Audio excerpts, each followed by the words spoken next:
carregando Ele mesmo em seu corpo, sobre o madeiro, os vossos pecados, para que nós, mortos para os pecados, vivamos para a justiça. Por suas chagas fostes sarados. 1 Pedro 2, 24. Tema da semana: Jesus nos escritos de Pedro. Está começando o programa Lições da Bíblia. Você é muito bem-vindo aqui no programa. Eu tenho certeza que no programa de hoje nós vamos entender um assunto fantástico a respeito de Jesus nos textos do apóstolo Pedro de suas duas cartas. Você, como eu já disse, é muito bem-vindo, porque no programa Lições da Bíblia nós amamos estudar os grandes conceitos da palavra de Deus para que a gente possa ficar dentro daquilo que Ele deseja para a gente, para mim, para você, para minha família, para a sua família, para toda a humanidade. Aqui no programa, a gente sempre recebe amigos que nos ajudam, visitam aqui o programa Lições da Bíblia. E hoje nós recebemos novamente dois amigos que já estiveram na semana passada, e a gente teve uma gostosa conversa na semana passada, e eu tenho certeza que hoje também teremos. O pastor Márcio Nastrini, ele que trabalha na Casa Publicadora Brasileira, na área de redação, editor ali de algumas revistas, do Manual de Estudos dos Jovens, aí do Código Aberto também, está ali trabalhando com as lições da Escola Sabatina, isso é muito interessante. Bem-vindo mais uma vez, pastor. Obrigado, pastor Lance. É um privilégio, é um prazer sempre retornar a Novo Tempo e, acima de tudo, participar aqui desse estudo das lições da Bíblia, em que nós podemos aprofundar um pouco mais na palavra revelada de Deus. Amém. Muito bem-vindo, pastor. E também o pastor Glauber Araújo, retornando ao programa, já esteve na semana passada. Prazer recebê-lo, pastor. Prazer é todo meu, pastor Lanza. Prazer também a você que está nos assistindo na TV Novo Tempo. É um grande prazer estar aqui, especialmente pelo objetivo de estudar o melhor livro, a Bíblia, né? E quando a gente vai estudar a Bíblia, falando de Jesus ainda, Senhor e Salvador, aí que a coisa fica mais gostosa. Prato cheio, né? Um prato cheio. Aliás, eu vou aproveitar, falando de estudar a Bíblia, quero oferecer para você, mais uma vez, em nome do programa Lições da Bíblia, em nome da TV Novo Tempo, mais uma vez, este curso bíblico Princípios. É através deste curso que você vai ter, de forma sistematizada, um conhecimento da Palavra de Deus. Você vai saber o que Deus pensa para você sobre a família, o que Deus pensa para você a respeito da sua saúde, da sua fé, do perdão, da salvação. E você vai gostar demais dessa revista, lindíssima, muito bem preparada para que você conheça melhor a Bíblia e a vontade de Deus. O telefone está em sua tela, você pode ligar em horário comercial, 0 operadora 12 21 27 30 30, perdão, 0 operadora 12 21 27 31 21. 30 30 é do Anjo da Esperança. Eu fui traído aqui, aí a minha mente falhou com saudades do programa que eu estava apresentando até há pouco tempo. 0 operadora 12 21 27 31 21. Você vai ligar no horário comercial, alguém vai te atender, você preenche um rápido cadastro de endereço, seu nome completo, e a Novo Tempo não vai cobrar nem um centavo para mandar essa revista para você. Se você estiver diante do seu computador ou no seu celular, pode entrar também no blog do programa, novotempo.com/lições da Bíblia, e você vai ter um banner exatamente com a imagem desta revista. Clique ali, preencha o seu cadastro e nós vamos mandar para você gratuitamente, tá bom? Prazer que você faça isso. Nós vamos começar então, amigos, o programa de hoje, ouvindo mais uma vez aí a palavra do autor, pastor Robert McKeever. Vamos assistir. 1 Pedro fala bastante sobre o quanto Jesus significa, especialmente o quanto a sua morte significa para nós cristãos. Por exemplo, em 1 Pedro 2, versos 21 a 25, ele fala que também Cristo sofreu no lugar de vocês. Ele descreve esse sofrimento nas palavras de Isaías. Sofreu abuso, foi humilhado, mas sofreu como uma pessoa inocente. No verso 24 ele diz: Ele mesmo levou em seu corpo os nossos pecados sobre o madeiro, a fim de que morrêssemos para os pecados e vivêssemos para a sua justiça. Por suas feridas vocês foram curados. A linguagem usada aqui se espelha na linguagem da Bíblia hebraica que fala sobre sacrifício. Quando uma pessoa pecava, trazia um animal para ser sacrificado e confessava seus pecados sobre o animal. O animal carregava seus pecados e morria em seu lugar. A linguagem que Pedro usa é a de que Jesus morreu em nosso lugar. Ele morreu por causa de nossos pecados. E por causa disso, nós devemos ser livres do pecado, devemos viver em justiça e suas feridas nos curaram. O que isso significa? Nossa vida cristã só é real pelo que houve na vida de Jesus. Ele morreu para que pudéssemos viver. Nós deixamos o pecado para trás e podemos viver para a justiça. Uma coisa importante, porém, é que por suas feridas nós somos curados. Então, o sacrifício é o preço que Jesus pagou por nós e nos inspira a ter uma vida de justiça. Muito bom ouvir o autor do nosso manual de estudos dando a sua visão sobre o tema que estamos estudando aqui no programa Lições da Bíblia, as duas cartas do apóstolo Pedro, que ele enviou essas cartas para a igreja cristã, para as comunidades cristãs ali, aconselhando-as para que tivessem equilíbrio, uma visão sobre a teologia, sobre o estilo de vida que o cristão deve ter. Você que está acompanhando o programa já sabe que esta é uma temática muito prática e hoje os nossos amigos convidados, juntamente com você em casa, juntos nós vamos conversar e entender um pouco mais sobre Jesus nos escritos de Pedro. E eu achei interessante aqui, viu, pastor Nastrini e Glauber, e se você tem um manual em casa, você pode ter entendido a mesma coisa. Pedro falando com uma autoridade teológica fantástica. E eu gostei muito aqui do texto principal da primeira carta de Pedro, capítulo 2, verso 24, que diz: carregando ele mesmo em seu corpo sobre o madeiro os nossos pecados, para que nós, mortos para os pecados, vivamos para a justiça, por suas chagas fostes sarados. Um texto clássico, né, pastor Nastrini? Sim. Clássico com relação quando a gente estuda a teologia da salvação. Sem dúvida.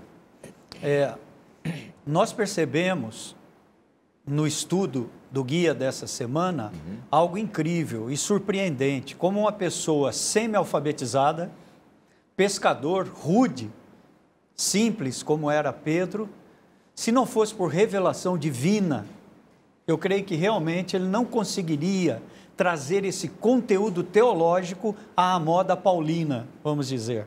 Que normalmente quando se fala sobre doutrina da salvação, soteriologia ou justificação pela fé, nós nos lembramos do grande apóstolo Paulo. E agora você vê aqui Pedro discorrendo sobre divindade, messianidade, morte, ressurreição, né? Redenção, expiação. Temas profundos, não é, pastor? Porque a gente percebe que em algum momento, pastor Glauber, da carreira de Pedro como apóstolo, ele fez uma reclamação que os textos de Paulo eram complexos, difíceis, né?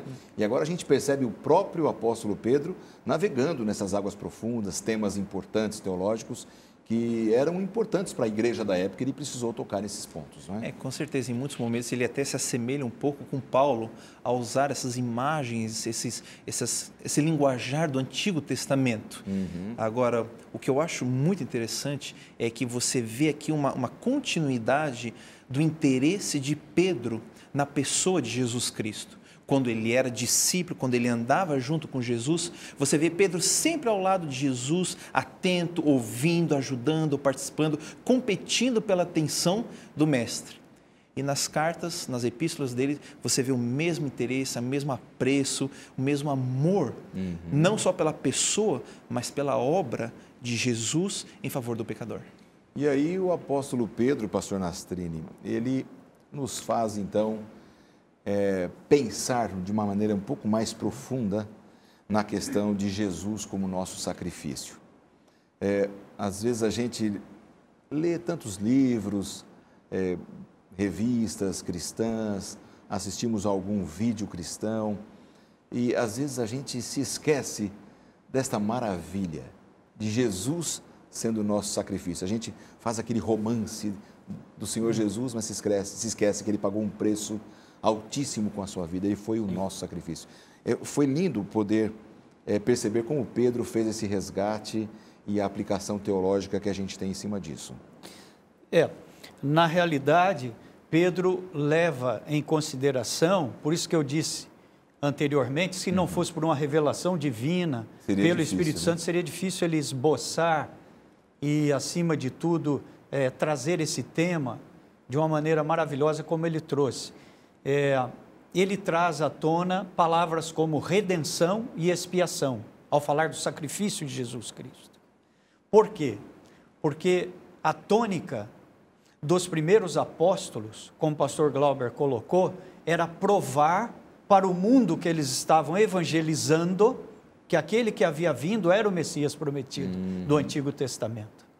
Então ele associa a palavra redenção, redimir, resgatar por alto preço, aquilo que Cristo fez na cruz, trazendo Isaías 53, de como seria a morte daquele Cordeiro de Deus que tira o pecado do mundo, como disse o apóstolo João.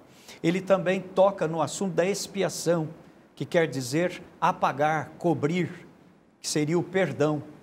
Então Cristo ao mesmo tempo foi sacrifício no sentido de ser o Cordeiro que pagou o preço pelo pecado. Então ele redimiu, resgatou por alto preço, que foi sua própria vida, e ele ao mesmo tempo cobriu os pecados do mundo com o seu sangue, que é cafar ou expiação.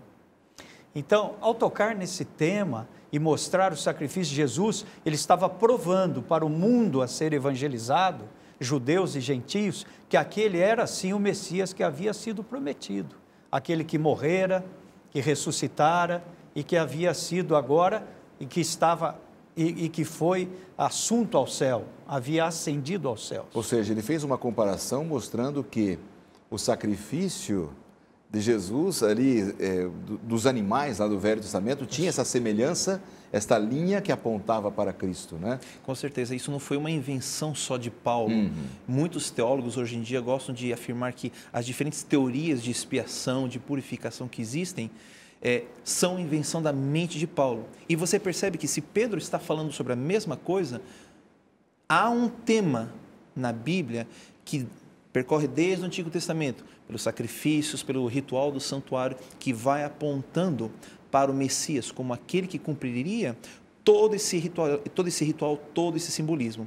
Agora, eu acho interessante, Pedro ele utiliza, por exemplo, linguagens como expiar, redimir, todos termos que se referem ao sacrifício de Jesus Cristo, mas que revelam aspectos diferentes desse sacrifício. Porque quando você lê a história, parece que Jesus simplesmente morreu na cruz, pronto, acabou. Mas quando Pedro fala, por exemplo, que nós fomos redimidos pelo sangue de Cristo, os nossos pecados são expiados pelo sangue de Cristo, ele usa um linguajar que denota o papel do sangue de Cristo no resgate do pecador. Então, por exemplo, a expressão expiação, ela está relacionada com o papel do sangue em purificar o pecado de cada um de nós. Quando Pedro fala, por exemplo, em redenção, ele já está falando de resgate. Ele usa a ideia de um escravo que está sendo resgatado, que está sendo libertado. E nessa libertação, há um preço a ser pago. No caso do pecador, o preço é o sangue de Jesus Cristo. Agora, nessa visão que vocês dois colocaram aqui, essa visão profunda da compreensão da teologia da salvação que Pedro está resgatando aqui, isso nos ensina também muita coisa sobre a dependência que nós precisamos ter de Deus nesse assunto da salvação, porque a gente está vendo tantos movimentos assim, que começam a levar pessoas a imaginar que elas podem conseguir alcançar redenção por próprios esforços, por resgatar aquilo que só Cristo poderia fazer através do resgate, da redenção. E às vezes algumas mentes humanas começam a se perder, achando que por algum sacrifício pessoal, por alguma obediência específica, porque vão ser perfeitos aqui ou ali, vão conseguir alcançar, cumprir o papel de Cristo. Mas isso é impossível, né? Impossível, né, pastor, quando a gente olha para essa visão da teologia da salvação. Sim. Agora, nós temos que também observar que o mundo para o qual Pedro estava, ou o público-alvo a quem ele estava se dirigindo, ou ao qual ele estava se dirigindo, era um público-alvo judaico que havia acabado de aceitar o cristianismo.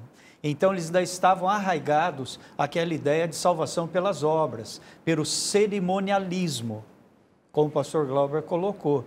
Na mente deles ainda existia muito do que eu posso fazer para ser salvo. Então, Pedro vem com essa ideia de redenção, de resgate pelo sangue de Cristo, que era o único meio pelo qual nós poderíamos alcançar a salvação, e de expiar, apagar, purificar o pecado com o derramamento de sangue, porque o salário do pecado é a morte. Então ele vem como o Cordeiro de Deus, cumprindo a tipologia do Antigo Testamento. A gente diz em teologia, não é? De maneira teórica, que o tipo encontra o antítipo. Não é? Muito legal. É uma visão profunda daquilo que Jesus fez por nós, pela nossa salvação, e só Ele mesmo, como Deus, alguém da divindade, poderia fazer esta função tão fantástica para salvar a você e a mim e a toda a humanidade. Agora, dentro dessa visão de Jesus como nosso sacrifício, Pedro estava visando algum problema teológico que existia no cristianismo daquela época.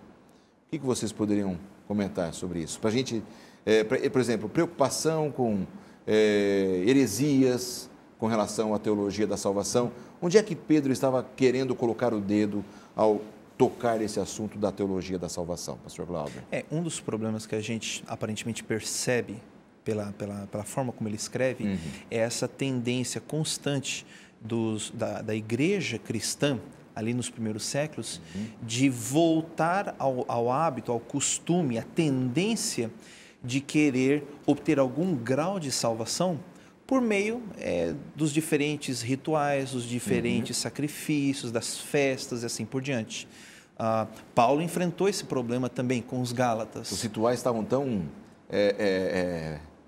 faziam parte tão arraigados na mente do povo que eles não conseguiam se livrar daquilo. Né? Exatamente. E não só isso, não é só uma questão assim daqueles que vieram do judaísmo. Se você se lembrar, muito da comunidade vinha de um contexto politeísta, no qual você se esforça para agradar a divindade, conseguir alguma bênção, alguma coisa assim. Então, dos dois lados, tanto do lado do judaísmo quanto do lado, digamos assim, pagão, havia esse desejo, essa tendência natural de querer colocar a mão no meio do negócio. E a gente não tinha uma teologia estabelecida ainda no cristianismo, né, pastor? Eles tinham dificuldade, não tinha um tratado de teologia, não tinha livros que pudessem nortear. Eram como que se pela primeira vez estivessem sendo norteados teologicamente ali, né? Exatamente. Pedro faz uma ligação também com a questão da paixão de Cristo. E nesse assunto da paixão, que o guia traz na parte de segunda-feira, né? Apresenta principalmente uma ideia de apaixonado. Então nós vamos fazer o seguinte, nós vamos parar na palavra apaixonado, pinça a sua ideia, não se esqueça, a gente vai para um rápido intervalo e já já a gente retoma esse assunto do apaixonado aqui do pastor Nastrini. Obrigado.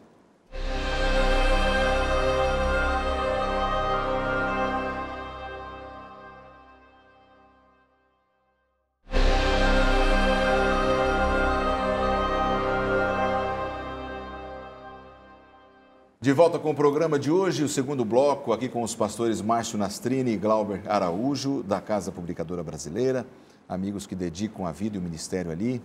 Aproveito para mandar um grande abraço aos todos os funcionários e amigos que trabalham nesta instituição adventista, irmã aqui da Novo Tempo, da Rede Novo Tempo de Comunicação. E o pastor Nastrini estava falando sobre a questão da paixão de Cristo e ele parou na palavra apaixonado e vamos retomar aí, pastor, o apaixonado que você estava falando, por favor.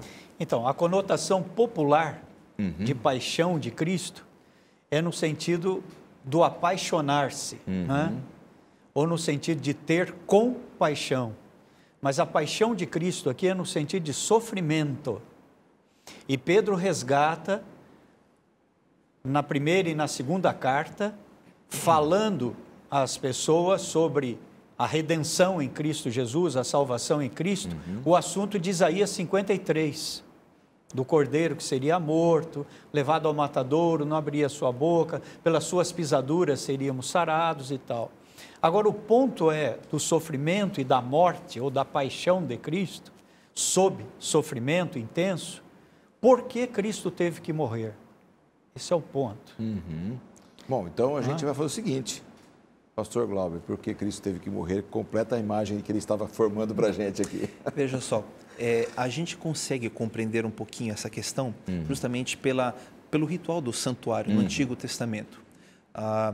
O que acontecia? A pessoa que tinha um pecado, ela ia até o santuário, ela confessava os seus pecados e transferia eles simbolicamente para a ovelha, e essa ovelha pagava o preço que deveria ser do pecador. A Bíblia diz claramente em Romanos que o salário do pecado é a morte. Portanto, em Isaías, quando Isaías ele usa essa linguagem de que o servo sofredor, ele levaria as nossas iniquidades, levaria os nossos pecados, está dizendo ali o quê? Ele pagaria ele receberia o nosso castigo, ele pagaria o preço do pecado que é nosso. Ou seja, era uma perfeita ilustração daquilo que Cristo faria um dia pela humanidade, né?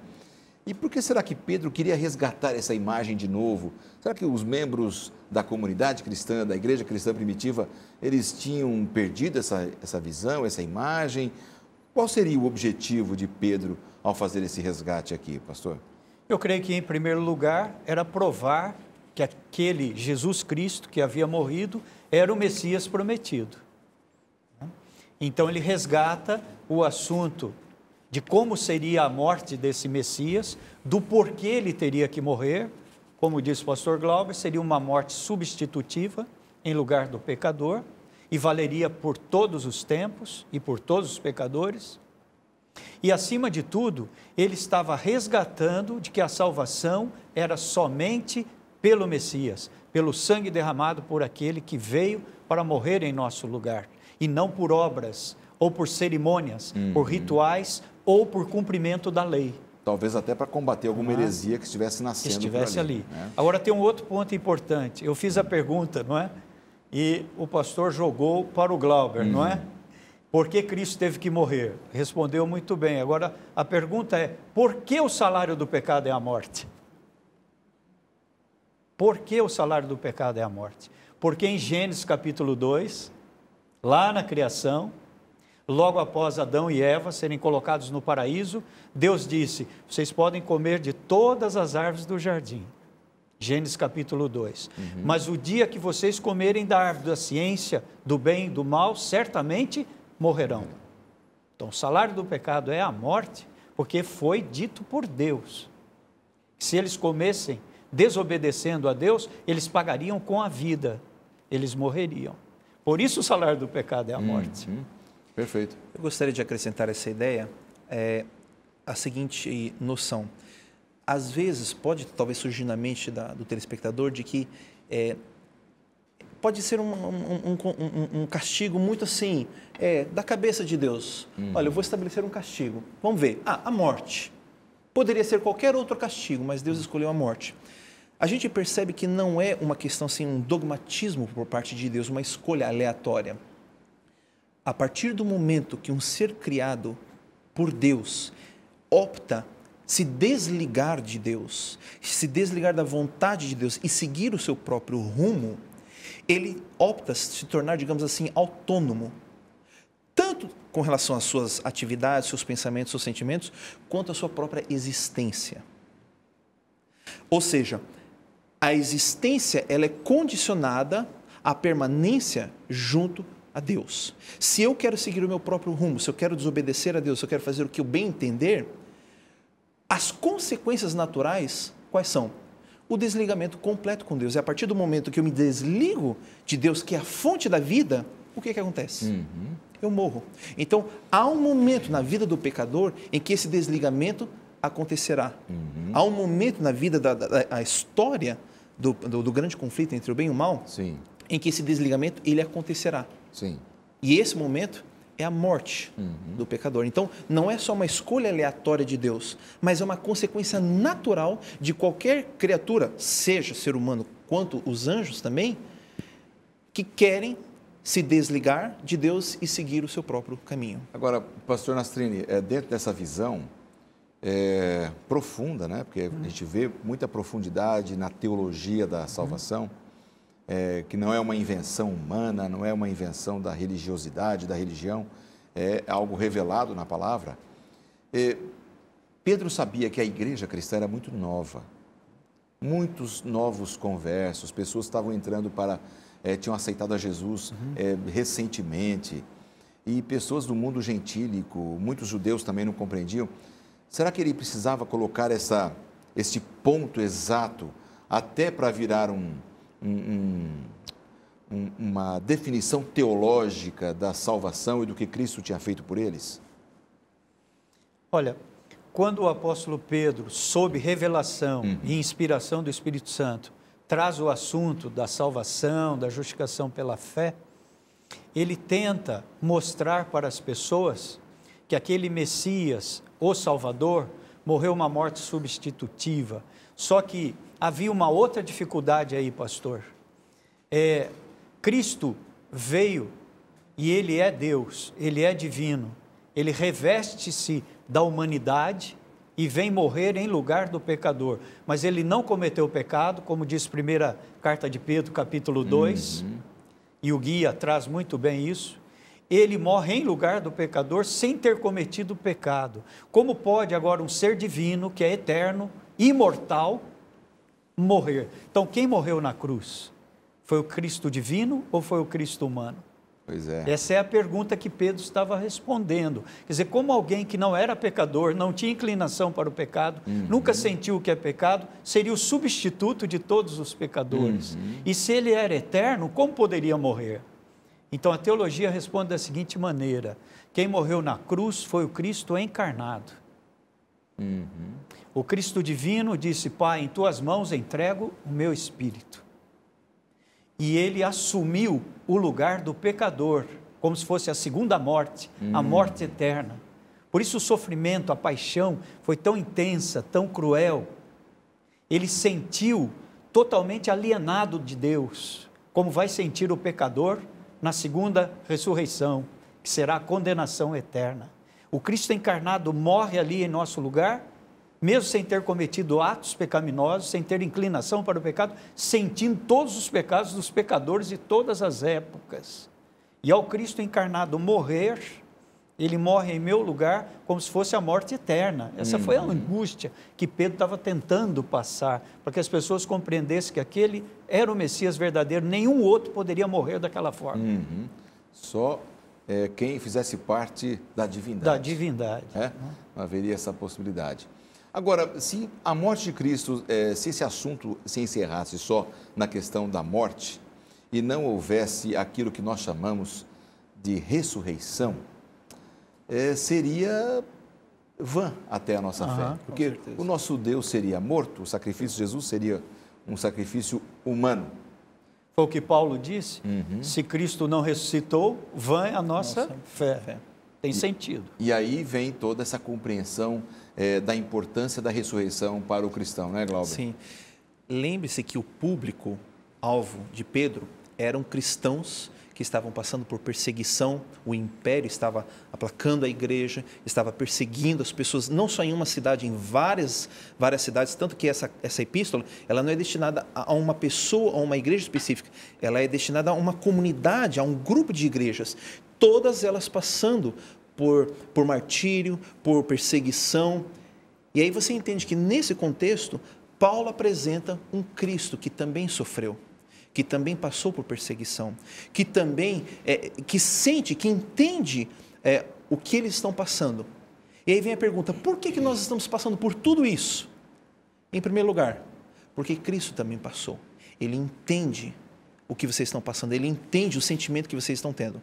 Agora, a morte de Cristo, ela não serve só para entender que, puxa, Deus entende os meus sentimentos. Não, ela mostra que Deus tem um plano e que a solução para todas as dificuldades era justamente a ressurreição. Porque se eles passassem por toda aquela perseguição, morressem, mas não tivessem a esperança da ressurreição, de que adiantaria tudo isso? Paulo, em uma das suas cartas, ele fala inclusive que ele foi apedrejado, foi castigado, foi deixado por morto, passou fome, frio e tudo. Todas essas coisas teriam sido em vão se Cristo não tivesse ressuscitado. Mas é justamente porque Jesus ressuscitou que nós podemos passar por todas essas coisas com a esperança de que, da mesma forma que Cristo ressuscitou, naquele dia eterno, Ele há de ressuscitar também aqueles que foram fiéis a Ele. Essa é uma esperança que está arraigada no nosso coração, né? Eu creio, pastor Lanza, exatamente a palavra-chave é essa, quando se fala sobre ressurreição, é a palavra esperança. Há uma confusão hoje entre esperança e esperar, ou espera.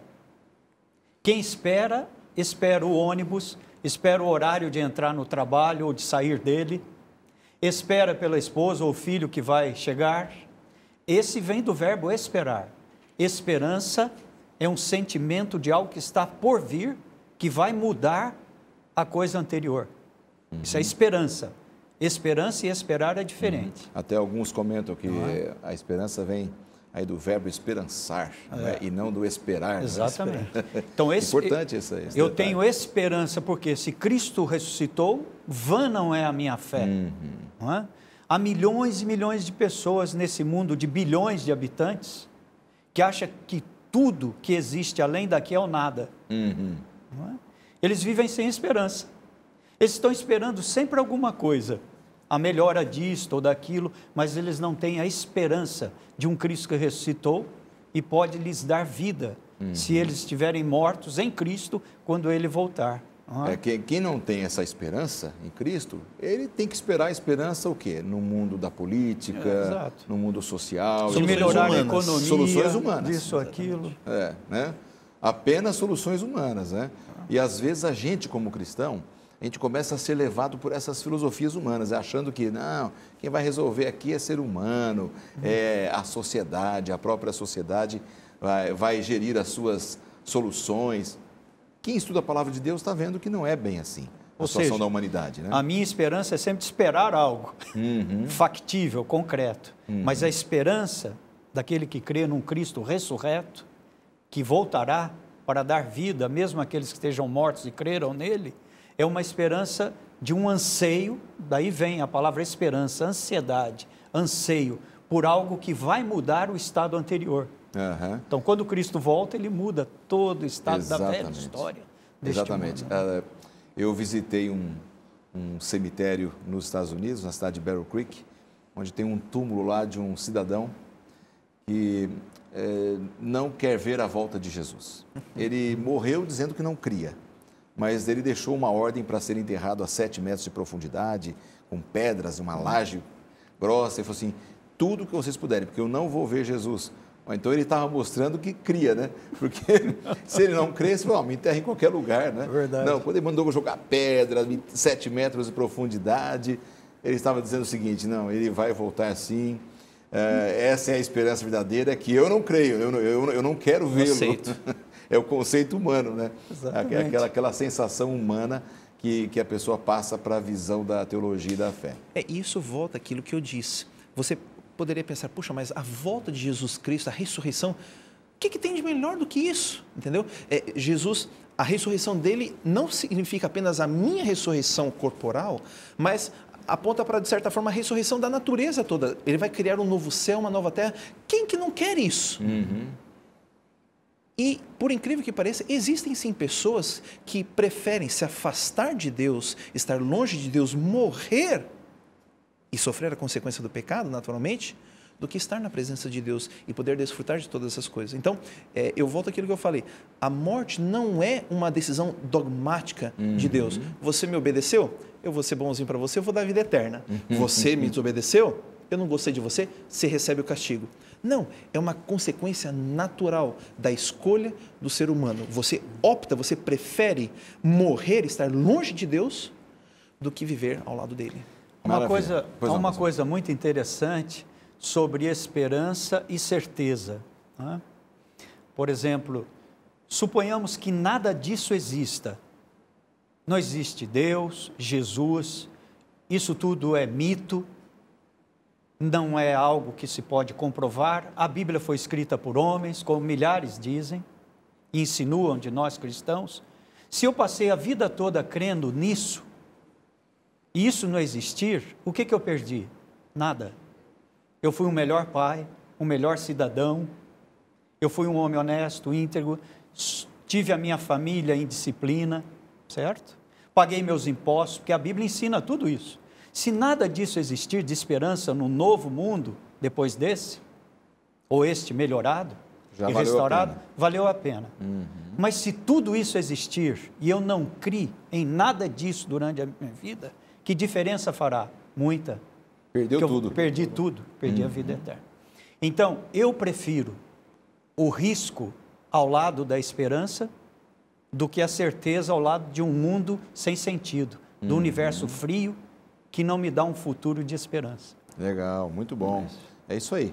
Para você que está acompanhando, vai tirando suas lições importantes aí para a sua vida, para a sua casa, para a sua vida espiritual, para que a gente possa se aproximar a cada dia mais do Senhor Jesus. Nós vamos para mais um intervalo, amigos, e nós voltamos em 2 minutos.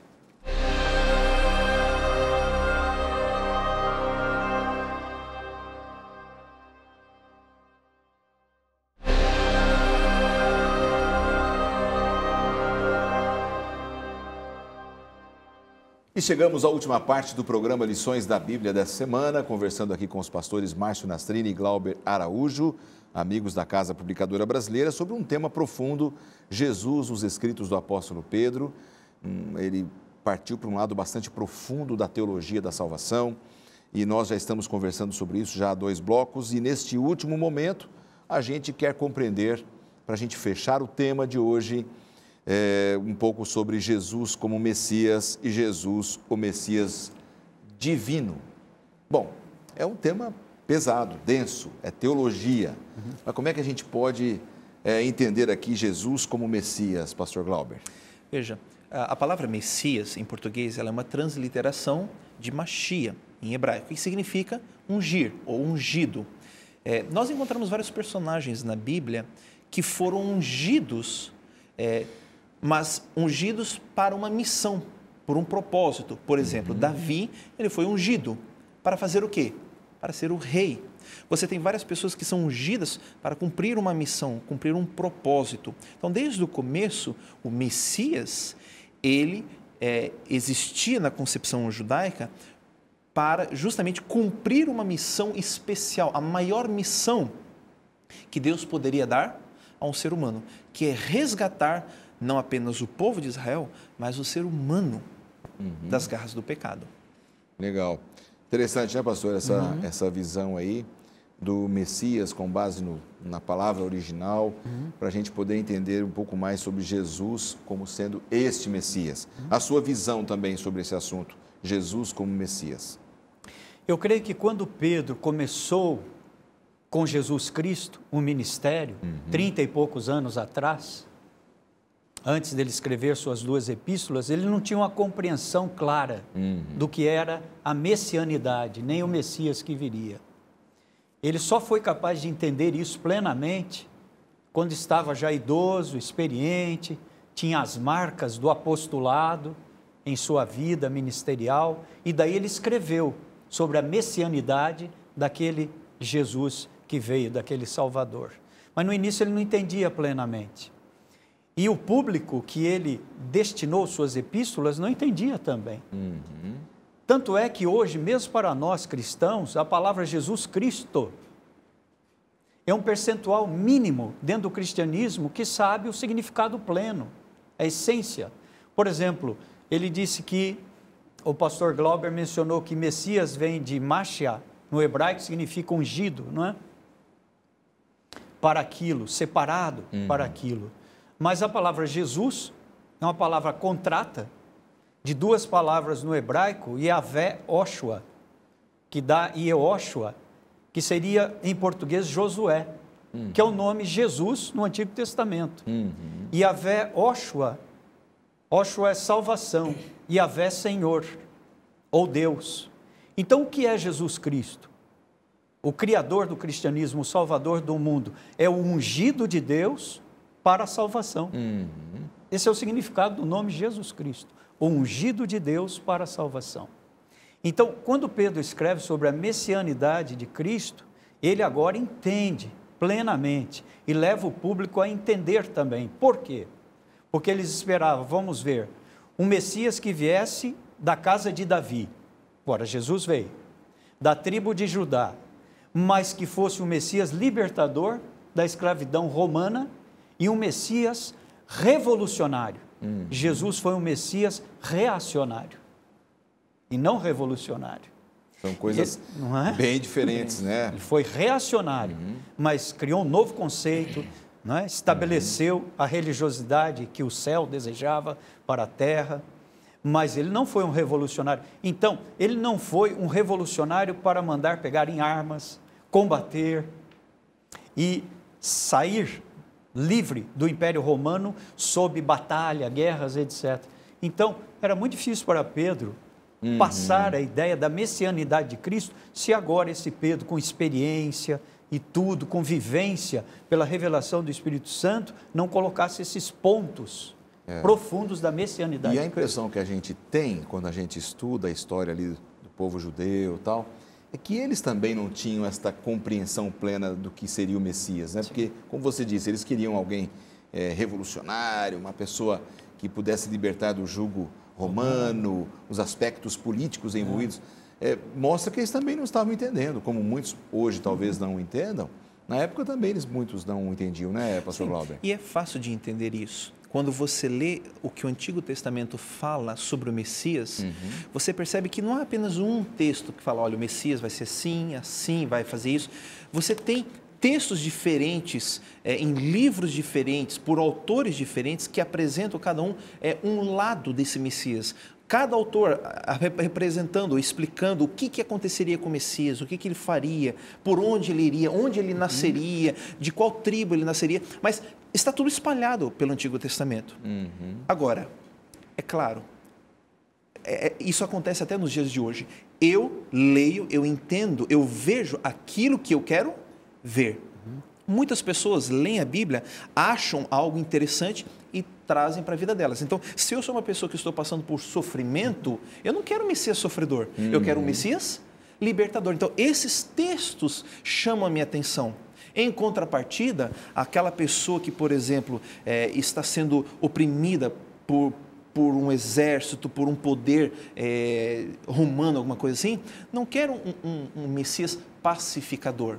Ele quer um Messias, entendeu? Guerreiro, para libertar a nação. Então, veja só, a Bíblia ela está repleta de informações sobre a primeira vinda de Cristo, inclusive sobre a segunda vinda de Cristo também.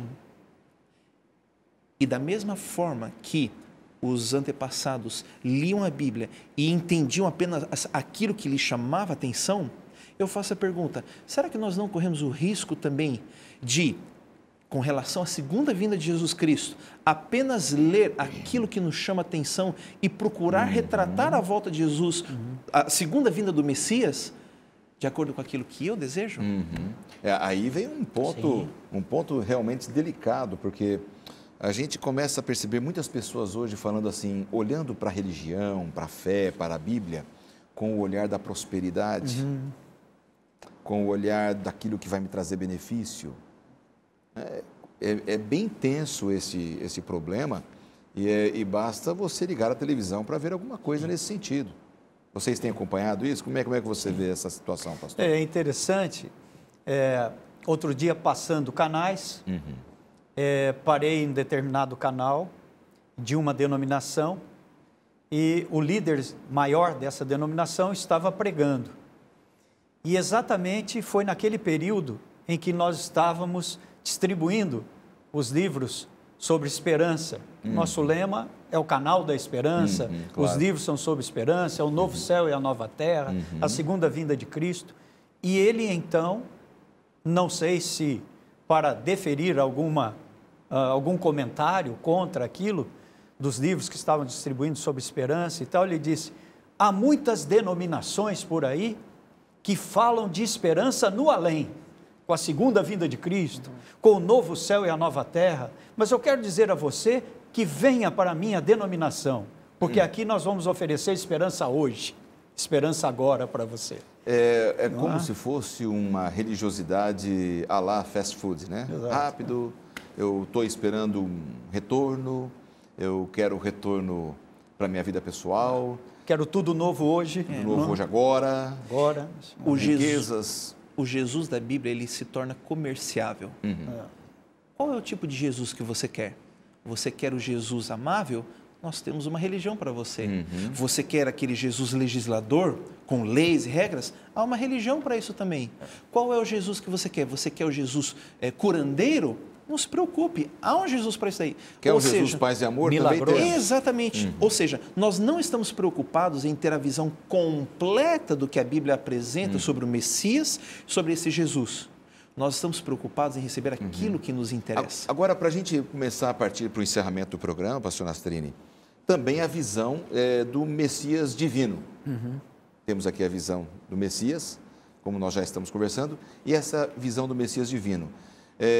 As pessoas da época, quando Jesus veio para o seu sacrifício, para redimir a raça humana, tinham essa visão do Messias divino? Qual a diferença desse tema, o Jesus como Messias e o Messias divino? Por incrível que pareça, mesmo com todos os milagres que Cristo operou, eles não tinham essa visão. Porque o pagão, e Lucas, ele escreve para o povo, né? Mateus escreve para judeus, João escreve sobre a divindade daquele Messias que veio, mas Marcos, ele escreve sobre o poder daquele Messias. Então você tem em Marcos todos os milagres de Cristo, mas você tem apenas 1/3 das parábolas de Cristo, porque Marcos escreve para pagãos, e pagãos queria ver fogo descer do céu para acreditar na pessoa, queria ver aleijado andar, deficiente, paralítico andar, cego ver, e com tudo aquilo que Cristo operou, eles ainda não acreditavam que ele era o Filho de Deus. Eles eram apegados aos sinais, né? Por quê? Porque os feiticeiros, não é? E também vamos dizer assim, aqueles homens que lidavam com magia, na época também operavam milagres, entre aspas. Então, quando Cristo veio, eles demoraram muito para entender a questão da divindade de Cristo. Perfeito.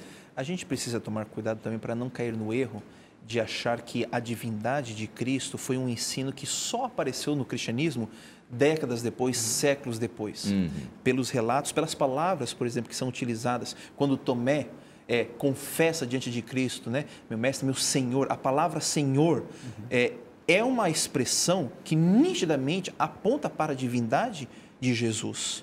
Naquela época, a palavra Senhor era uma palavra que era usada, por exemplo, com relação aos imperadores, aos Césares, nitidamente apontando a crença de que os Césares tinham uma origem divina, tinham um lado divino. Então, embora é verdade que eles não tinham essa concepção completa, plena, que nós temos hoje, praticamente 2000 anos depois dos eventos, a gente não pode cair no erro de achar que é uma doutrina, uma crença que só veio depois. Eles tinham uma concepção pequena. Eles sabiam que Jesus ele era humano, mas ele não era exatamente humano.